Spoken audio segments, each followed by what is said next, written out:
വന്ദനങ്ങൾ അർപ്പിച്ചുകൊണ്ട് ഒരല്പസമയത്തേക്ക് നിങ്ങളുടെ ശ്രദ്ധയെ ഞങ്ങളിലേക്ക് ക്ഷണിക്കുകയാണ്. സംഭവ ബഹുലമായ സാഹചര്യങ്ങളിൽ മനുഷ്യൻ ജീവിതത്തിന്റെ രണ്ടറ്റം കൂട്ടിമുട്ടിക്കാൻ നിവൃത്തിയില്ലാതെ നെട്ടോട്ടമോടി പരാജയപ്പെട്ടുകൊണ്ടിരിക്കുന്ന ഈ കാലഘട്ടത്തിൽ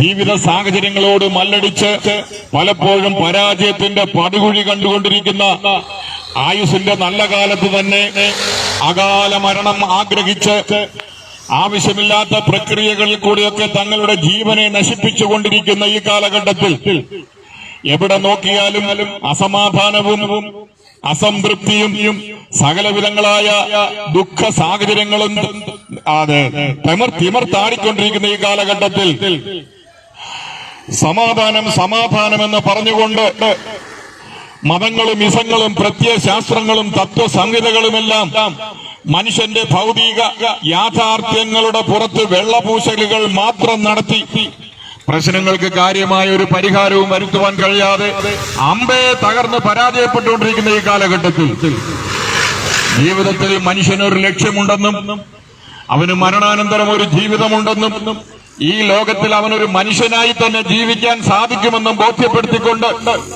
സമാധാനത്തിന്റെ സന്ദേശം ലോകത്തിൽ ആദ്യമായി പ്രസംഗിച്ച യേശുക്രിസ്തുവിന്റെ ദിവ്യ വചസ്സുകൾ ഏറ്റെടുത്തുകൊണ്ട് ഈ പുത്തൻകുന്ന് ഇന്ത്യ ദൈവസഭയുടെ ആഭിമുഖ്യത്തിൽ ഞങ്ങൾക്കും ഇവിടെ നിന്നുകൊണ്ട് കർത്താവായ യേശുക്രിസ്തുവിന്റെ സന്ദേശം വിളംബരം ചെയ്യാൻ ദൈവം ഞങ്ങളെ അയച്ചിരിക്കുകയാണ്. ഞങ്ങളുടെ സമസൃഷ്ടങ്ങളായ നിങ്ങൾ ഓരോരുത്തരും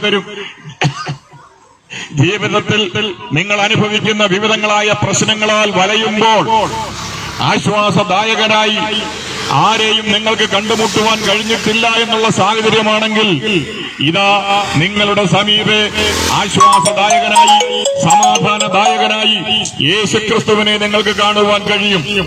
സമാധാനം അന്വേഷിച്ച് അത് പിന്തുടരുവാൻ ആഗ്രഹിക്കുന്ന എല്ലാവർക്കും യഥാർത്ഥ സമാധാനമായ യേശുക്രിസ്തു ഈ ഭൂമിയിൽ അവതരിച്ചു. നമ്മുടെ പ്രശ്നങ്ങൾക്ക് പരിഹാരത്തിന് വേണ്ടി എന്തെല്ലാം സംവിധാനങ്ങൾ മാനുഷികമായ നിലയിൽ നമ്മളെ കൈവശമുണ്ട്. നമ്മളതൊക്കെ അനുഷ്ഠിക്കുന്നവരാണ്. ആരാധനാ സമ്പ്രദായങ്ങളും മറ്റ് സൽക്കർമ്മ അനുഷ്ഠാനങ്ങളും എല്ലാ നല്ല കാര്യങ്ങളുമൊക്കെ ചെയ്താൽ അതെ മോക്ഷം പ്രാപിക്കാമെന്നൊക്കെ നമ്മൾ ചിന്തിക്കുന്നു എങ്കിലും വാസ്തവത്തിൽ ഇതൊന്നും പൂർത്തീകരണത്തിൽ വരുത്തുവാൻ കഴിയാതെ ജീവിത സാഹചര്യങ്ങൾ നമ്മളെ വളരെ ദുഃഖത്തിലും വേദനയിലും ആഴ്ത്തിക്കൊണ്ടിരിക്കുന്ന കാലഘട്ടമാണ്. കൊള്ളയും കൊള്ളിവയ്പും കൊലപാതകങ്ങളും സകലവിധങ്ങളായ മ്ലേച്ഛ പ്രവൃത്തികളും അതിഭയങ്കര ഭീകരമായ മാഫിയ സംഘങ്ങളുടെ വലയിൽപ്പെട്ട് ഉഴലുന്ന മനുഷ്യ ജീവിതങ്ങളുടെ ദയനീയമായ നിലവിളികളുമെല്ലാം നമ്മുടെ അന്തരീക്ഷത്തെ മുഖരിതമാക്കിക്കൊണ്ടിരിക്കുന്ന ഈ സാഹചര്യത്തിൽ വരൂ, ജീവിതത്തിൽ നിങ്ങൾ അനുഭവിക്കുന്ന നിങ്ങൾ നേരിടുന്ന ഏത് പ്രശ്നങ്ങളുമാകട്ടെ ഞങ്ങൾ നിങ്ങളെ കർത്താവായ യേശുക്രിസ്തുവിന്റെ അടുത്തേക്ക് ക്ഷണിക്കുകയാണ്. സമാധാനമാണ് നിങ്ങൾക്ക് ആവശ്യമെങ്കിൽ സമാധാനത്തിന്റെ ദാതാവായ യേശുക്രിസ്തുവിലേക്ക് കടന്നുവന്ന് യഥാർത്ഥമായ സമാധാനം അനുഭവിക്കാൻ ഒരു ശരിയായ മാനസാന്തരത്തിലേക്ക് എല്ലാ മനുഷ്യരും വരണമെന്ന് ദൈവം ആഗ്രഹിക്കുന്നു. ഞങ്ങൾക്ക് എപ്പോഴും എവിടെയും ഊന്നിപ്പറയുവാനുള്ള ഒരു സന്ദേശം എന്തെന്നാൽ ജീവിതത്തിൽ മനുഷ്യൻ അനുഭവിക്കുന്ന എല്ലാ പ്രശ്നങ്ങളുടെയും അടിസ്ഥാനപരമായ കാരണം പാപമാണ്. പാപത്തിന് വിധേയപ്പെട്ട മനുഷ്യൻ, പാപത്തിന്റെ പ്രലോഭനങ്ങൾക്ക് വശംവദനായി തീർന്ന മനുഷ്യൻ പാപത്തിന്റേതായ പ്രവൃത്തികൾ തന്റെ സ്വഭാവത്തിൽ കൂടെ വെളിപ്പെടുത്തിക്കൊണ്ടിരിക്കുന്നു. അങ്ങനെ മനുഷ്യ ജീവിതങ്ങൾ ഭൂമുഖത്ത് വളരെ കാലുഷിതമായിക്കൊണ്ടിരിക്കുന്നു. ഈ സാഹചര്യത്തിൽ പാപവഴികളെ വിട്ട് ജീവിതത്തിൽ നമ്മൾ ചിന്തിക്കുന്നതും പ്രവർത്തിക്കുന്നതുമായ കൊള്ളരുതായ്മയുടെ എല്ലാ പരിപാടികളും വിട്ടിട്ട് യഥാർത്ഥമായ ഒരു മാനസാന്തരം, ഒരു മാനസിക പരിവർത്തനത്തിലേക്ക് കടന്നു വരുവാൻ ഒരു വ്യത്യാസവുമില്ല. എല്ലാ മനുഷ്യരും പാപം ചെയ്ത് ദൈവ തേജസ് നഷ്ടപ്പെടുത്തിയിരിക്കുന്നു. എന്നാൽ യേശുക്രിസ്തുവിൽ കൂടെയുള്ള ദൈവത്തിന്റെ കൃപയോ നിത്യജീവൻ തന്നെ എന്ന് വിശുദ്ധ ബൈബിൾ പ്രഖ്യാപിക്കുന്നു. ഈ വലിയ പ്രഖ്യാപനം ശിരസാ വഹിച്ചുകൊണ്ട് ഈ സന്ദേശത്തിലേക്ക് ചെവി കൊടുക്കുവാൻ നിങ്ങൾ എല്ലാവരെയും ഞങ്ങൾ ക്ഷണിക്കുകയാണ്. യേശുക്രിസ്തുവിന്റെ അടുക്കിലേക്ക് വരൂ. സമാധാനമില്ലാത്ത നിങ്ങളുടെ ജീവിതത്തിൽ സമാധാനം നൽകുവാൻ കർത്താവായ യേശുക്രിസ്തു സംപ്രീതനായി നിൽക്കുകയാണ്.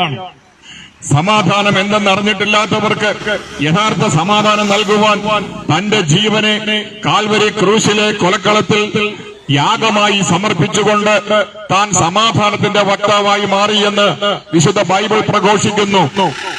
അവൻ നമ്മുടെ സമാധാനം. യേശുക്രിസ്തു നമ്മുടെ സമാധാനം. അവൻ ദൈവത്തിൽ നിന്നും മനുഷ്യരിൽ നിന്നും ദൈവത്തിൽ നിന്ന് വേർപെട്ടു പോയ മനുഷ്യന്റെ യഥാസ്ഥാനത്തിന് വേണ്ടിയുള്ള സമാധാന ദൗത്യം കർത്താവായ യേശു ഏറ്റെടുത്തു. അങ്ങനെ അവൻ രണ്ടു പക്ഷത്തെയും ദൈവത്തെയും മനുഷ്യനെയും നിരപ്പിക്കുന്ന, സമാധാനം നൽകുന്ന നിരപ്പിന്റെ ശുശ്രൂഷകനായി സകല മനുഷ്യർക്കും വേണ്ടി നിലകൊള്ളുന്നു.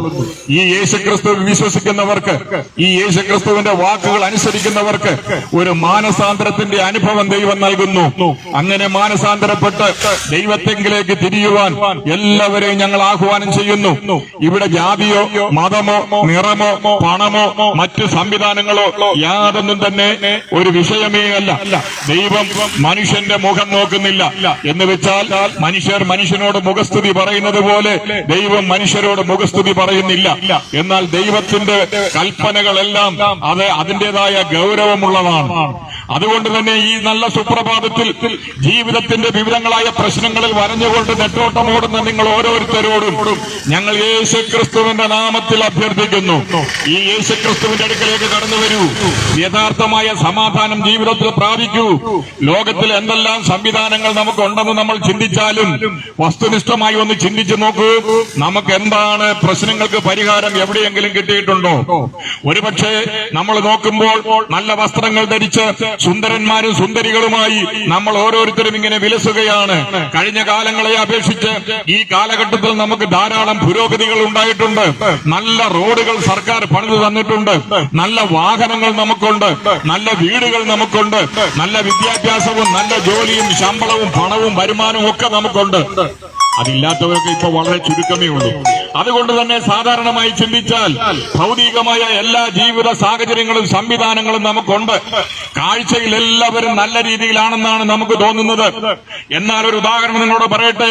നിങ്ങളൊരു വലിയ മനോഹരമായ ഒരു സൗധത്തിന്റെ അടുക്കൽ ചെന്ന് നോക്കൂ. അതിന്റെ മുൻഭാഗം ഏറ്റവും നല്ല പെയിന്റ് അടിച്ചതും അതിന്റെ മുൻഭാഗം ഏറ്റവും നല്ല വൃത്തിയായി മനോഹരമാക്കി അലങ്കരിക്കപ്പെട്ടതുമാകുന്നു. എന്നാൽ അതിന്റെ പിൻഭാഗത്ത് നിങ്ങളൊന്ന് ചെന്ന് നോക്കൂ. അപ്പോഴാണ് അതിന്റെ ശരിയായ സ്വഭാവം മനസ്സിലാകുന്നത്. ഇതുപോലെ തന്നെയല്ലേ മനുഷ്യ ജീവിതങ്ങൾ? മനുഷ്യർ എന്നുള്ള നിലയിൽ നമ്മുടെ സ്വഭാവങ്ങളും ഇത് തന്നെയല്ലേ? പരസ്പരം മറ്റുള്ളവർക്ക് കാണുമ്പോൾ നമുക്കൊരു കുഴപ്പവുമില്ലെന്ന് എല്ലാവരും വിലയിരുത്തും. എന്നാൽ വാസ്തവമായി ഞാനും നിങ്ങളും അടങ്ങുന്ന നമ്മുടെ സമൂഹത്തിൽ നമ്മൾ ഓരോരുത്തരും അനുഭവിക്കുന്ന ആന്തരിക പ്രശ്നങ്ങൾ എന്താണെന്ന് ആരെങ്കിലും അറിയുന്നുണ്ടോ? എന്നാൽ അവ അറിയുന്ന ഒരേ ഒരുവൻ യേശുക്രിസ്തു മാത്രം.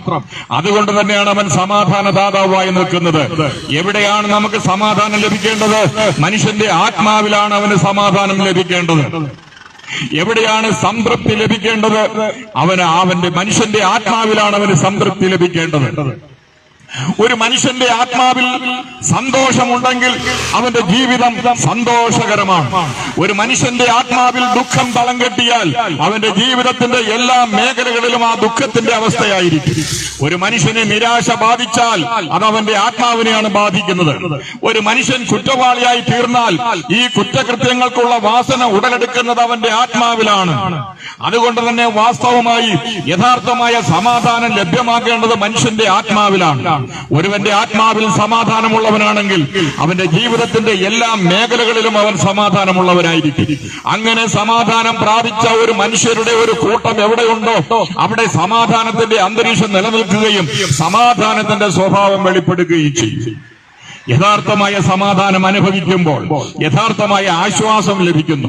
യഥാർത്ഥമായ ആശ്വാസം ലഭിക്കുമ്പോൾ ജീവിതത്തിന്റെ അർത്ഥം എന്തെന്ന് തിരിച്ചറിയുവാൻ സാധിക്കുന്നു. കണ്ണിൽ കണ്ടതെല്ലാം മനസ്സിൽ തോന്നിയതെല്ലാം ശരിയാണെന്ന രീതിയിൽ ചെയ്തുകൊണ്ട് പരസ്പരം വിദ്വേഷവും കലുഷിതയുമാർന്ന ഒരു ജീവിതത്തിൽ കൂടെ കടന്നു പോകുന്നതിന് പകരം ഈ സുപ്രഭാതത്തിൽ നിങ്ങളോട് ഒരിക്കൽ കൂടെ അഭ്യർത്ഥിച്ചുകൊണ്ട് ഞാൻ എന്റെ വാക്കുകൾ നിർത്തുന്നു. യഥാർത്ഥമായ ഒരു മാനസാന്തരത്തിലേക്ക് കടന്നു വരൂ. പാപഭംഗിലമായ സാഹചര്യങ്ങളിൽ കൂടെയാണ് നമ്മുടെ ജീവിതങ്ങൾ പോയിക്കൊണ്ടിരിക്കുന്നത്. അതുകൊണ്ട് ഈ പാപ വഴികളെ വിട്ട് യഥാർത്ഥമായി മാനസാന്തരപ്പെട്ട് വാസ്തവമായി നിങ്ങൾ ക്രിസ്തുവിങ്കിലേക്ക്, യേശു ക്രിസ്തുവിങ്കിലേക്ക് തിരിയുവാൻ ഞങ്ങൾ നിങ്ങളെ ആഹ്വാനം ചെയ്യുകയാണ്. ഇത്രയും സമയം ഈ വാക്കുകൾ നിങ്ങൾ കേട്ടതിന് ഒരിക്കൽ കൂടെ എല്ലാവർക്കും നന്ദി രേഖപ്പെടുത്തിക്കൊണ്ട് ഞാൻ എന്റെ വാക്കുകളുടെ അവസാനിപ്പിക്കുന്നു. ദൈവം നമ്മെ അനുഗ്രഹിക്കട്ടെ.